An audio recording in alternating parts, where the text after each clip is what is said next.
Dans les circuits de distribution classiques, en dehors des grossistes, des semi-grossistes et détaillants, il y a également un groupe d'acteurs à ne pas négliger, ce sont les petits détaillants.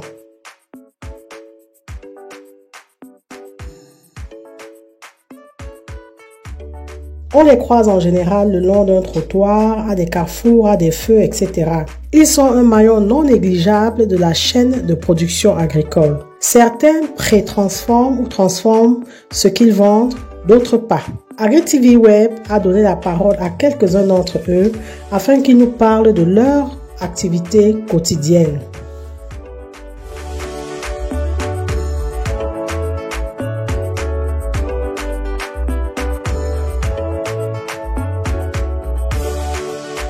Mon nom, c'est Tegia Emmanuel.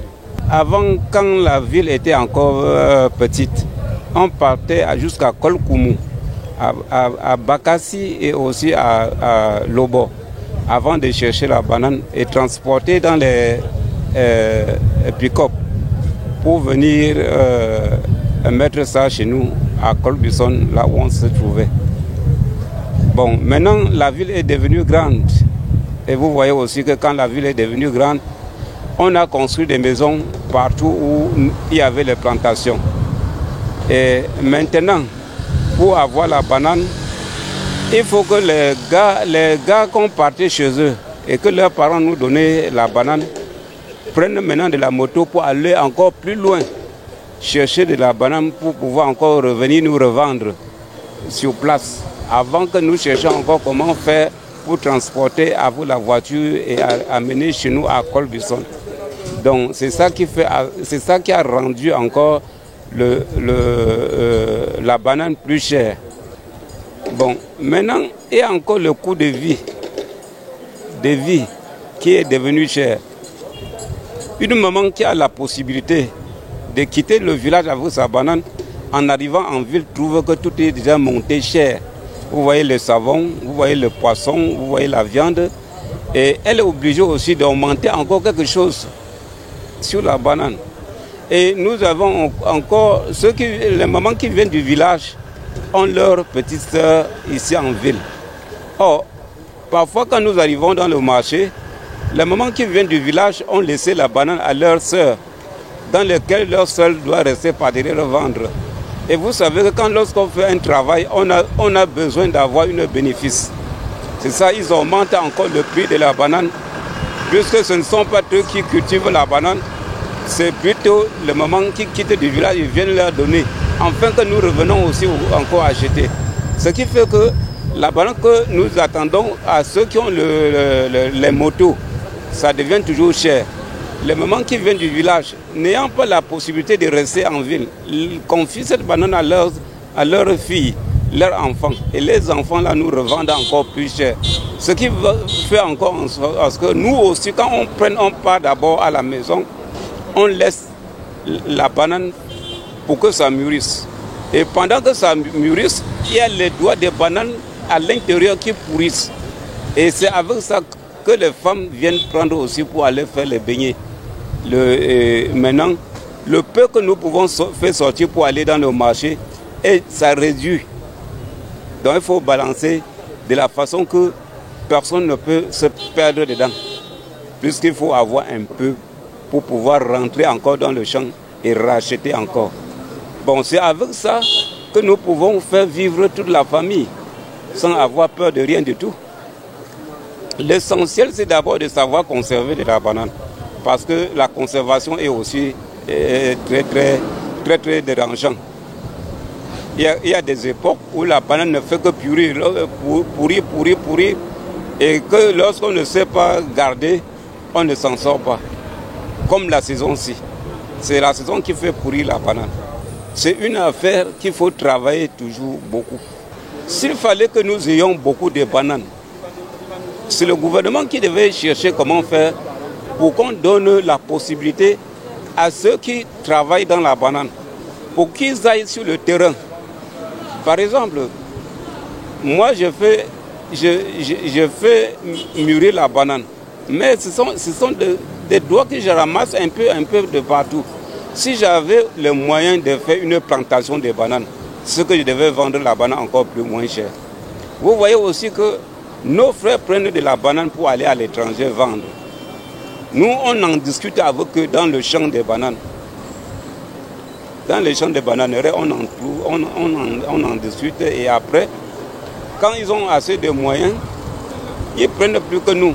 Nous, on rentre parfois produits pour aller à Mokolo avant de chercher ou descendre dans la Fundi avant de chercher. Là, ça fait que le prix des bananes devient de plus en plus cher.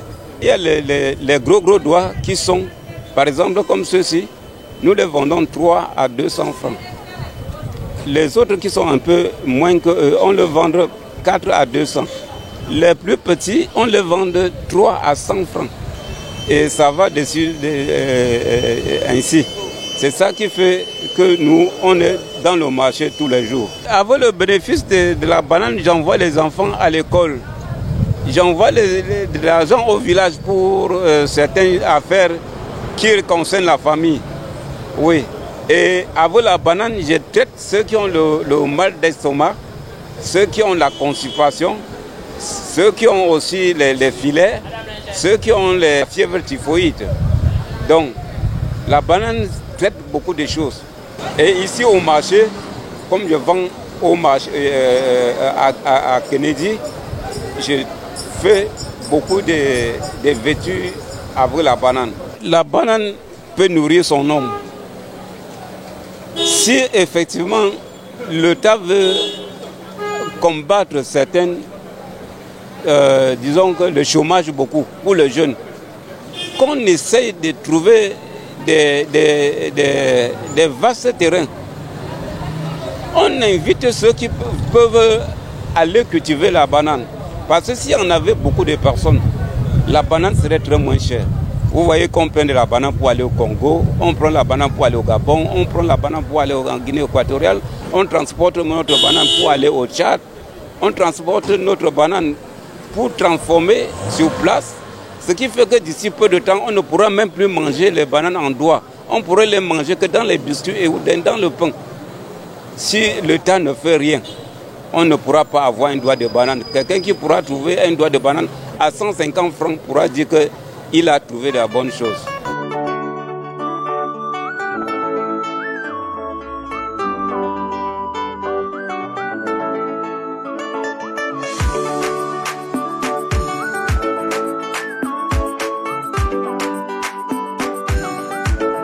Moi, c'est comme Kamdem Kevin Augustin.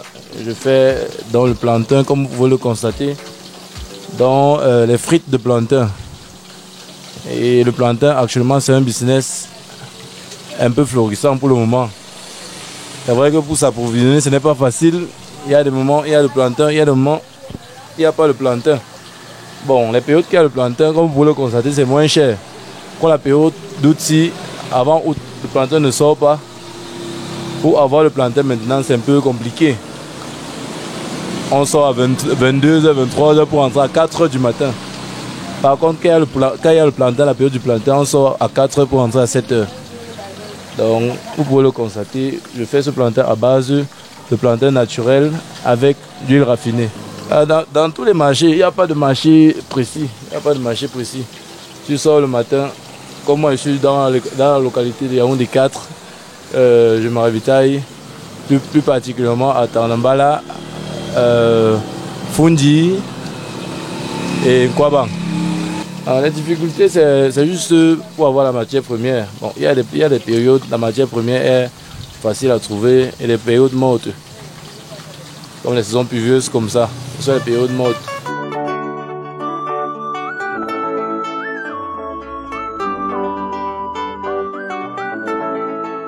Pour trouver le plantain pour faire des chips, en période de juillet, août, on sort à 23h, on dort au marché pour rentrer à 5h parce qu'on veut avoir les gros doigts de plantain parce qu'on ne fait pas le plantain avec les chips avec n'importe quel doigt de plantain. Avec les gros doigts de plantain, ça nous donne un peu d'argent plus que les petits doigts. Ça nous donne un peu moins de travail parce qu'avec les petits doigts, au lieu de couper 100 fois, tu coupes 200 fois pour avoir les chips de 500 francs. Donc, et la difficulté, c'est que quoi? On dort dehors, tu ne dors pas. quand tu reviens, tu te mets au travail. Et il y a le jour que tu fais même comme ça, on ne paye pas. Mais quand on ne paye pas, quand c'est déjà en sachet, on est sûr, plus si on ne paye pas, je sais que d'ici demain matin,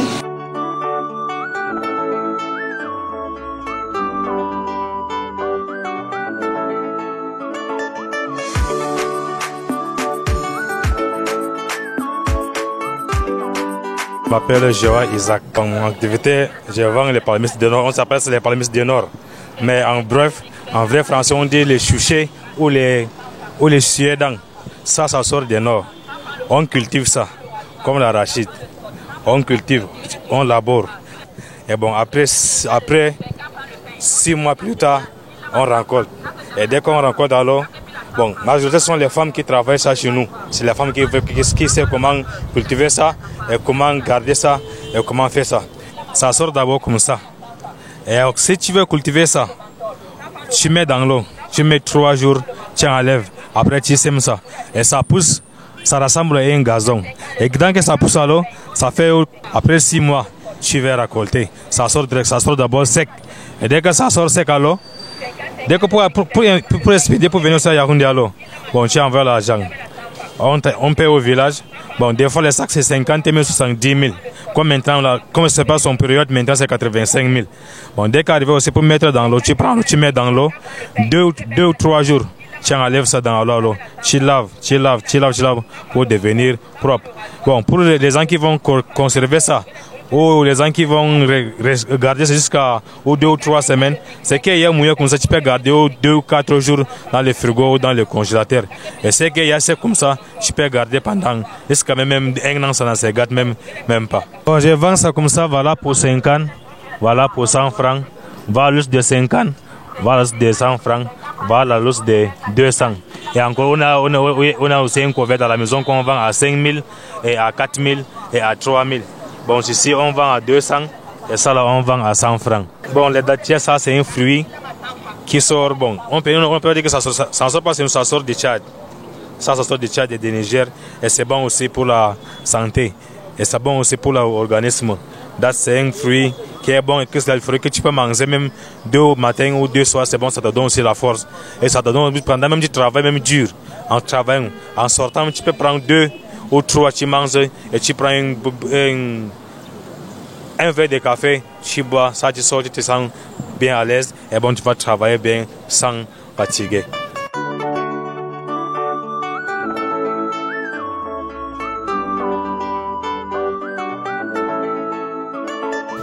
Bien, bonsoir à tous. Je me prénomme Valeux Yves Martial. Je suis vendeur de fruits, comme vous pouvez constater. C'est une activité que j'ai commencé à rester là au moins 8 ans. Je coupais d'abord les fruits dans le seau, pour mettre dans le seau à la maison et je me baladais avec. Mais avec le temps, je me suis rendu compte que, étant donné que j'avais une clientèle assez volumineuse, je pouvais m'établir quelque part et travailler sur place. L'une des motivations pour lesquelles qui m'ont poussé à m'installer, vous pouvez voir là, c'est l'un des discours du chef de l'État à la jeunesse, lorsqu'il demandait à la jeunesse d'oser. Et je me suis dit, même comme l'endroit n'est pas approprié, je peux me battre ici. Sûrement les gens auront quand même de la clémence pour me laisser me débrouiller ici plutôt que d'aller voler. Alors c'est une activité, comme vous pouvez constater, c'est une activité génératrice de revenus parce que je suis père de 2 enfants. J'ai au moins 5 bouches à ma charge. Et à travers mes ananas, mes pastèques et papayes, tous les autres types de fruits, j'ai réussi à joindre les 2 bouts. Le secret que j'ai, c'est mon secret, à travers l'expérience que j'ai eu à magasiner pendant toutes ces nombreuses années, c'est que j'achète des fruits qui sont bio. J'ai des planteurs, des producteurs avec qui j'ai noué des liens d'amitié. Un partenariat gagnant-gagnant, ils viennent me livrer des fruits sur place. Donc je ne me rends pas dans le marché pour jouer au TSC parce qu'en allant au marché, vous pouvez tomber sur la bonne qualité aujourd'hui, demain tomber sur une moins bonne qualité. Tous les fruits que vous pouvez rencontrer ici, que ce soit des ananas, des pastèques, des papayes, sont des fruits bio et de qualité. Et vous voyez, ce que vous voyez dans les bouteilles, c'est le jus d'ananas naturel. Parce que nous avons notre stratégie pour peler l'ananas. Nous pelons les fruits en 2 temps. Ça nous permet de récupérer les pulpes qui sont là dans le seau. Et avec ces pulpes-là, nous mettons dans la centrifugeuse qui broie et presse. Nous récoltons le jus que nous passons au feu pour pasteuriser. En y ajoutant un peu de citron, un peu de ginger, pour embouteiller comme vous pouvez constater là. J'avais le bénéfice, j'envoie mes enfants à l'école, je nourris ma famille, je prends soin de ma petite famille lorsqu'ils sont malades et tout et tout. Si demain ou après-demain j'ai la grâce d'avoir peut-être un petit coup de pouce, je ne sais pas, une aide, une subvention, je pourrais étendre l'activité ailleurs. Parce que vous pouvez quand même constater qu'ici, le cadre n'est pas quand même assez agréable.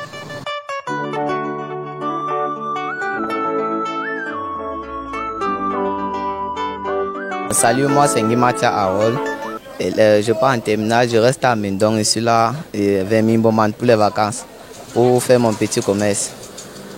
Bon, en fait, je me lève le matin, comme d'habitude, j'arrive au marché, je me ravitaille à Fundi comme ça. Bon, on achète parfois dans les sacs, parfois dans les seaux.